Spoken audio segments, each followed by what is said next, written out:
রামপুর সলাবতার জাতীয় বিদ্যালয় higher secondary English medium যেন খুলছে বহুত জিগাইতেছে যেন ইংলিশ মিডিয়াম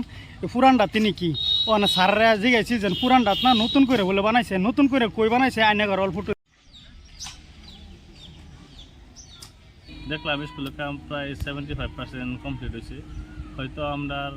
আগামী বিহুর পরে এই স্কুলের ক্লাস স্টার্ট হইব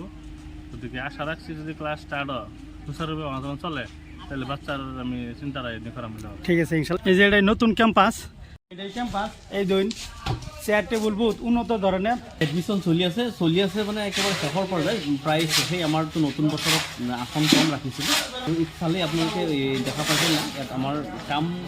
মানে হৈ গৈছে 95% কাম হৈ গৈছে আৰু এই সপ্তাহতে আমাৰ বাকী যিখিনি কাম আছে আপুনি দেখা পাইছে এইখিনি কাম এই সপ্তাহতে হৈ যাব বেষ্ট অফ ৰেডি মিস্ত্ৰী কাম কৰি আছে চিলিঙো হৈ যাব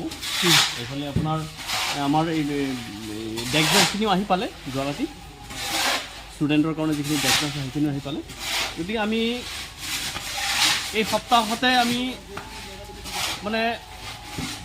2024-25 শিক্ষাবৰ্ষৰ পাঠদান ইংলিছ মিডিয়াম ছেকশ্যনটো পাঠদান শুভাৰম্ভ কৰাৰ যিটো আনুষ্ঠানিক শুভাৰম্ভৰ দিন যিটো প্ৰগ্ৰাম এটা ডাঙৰকৈ পতা হ'ব সকলো অভিভাৱকসকলক লৈ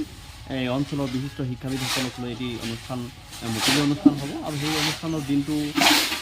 এই অঞ্চলৰ ৰাইজে বা অভিভাৱকে এইকেইদিন পিছতে দিনটো আমি ঘোষণা কৰিম।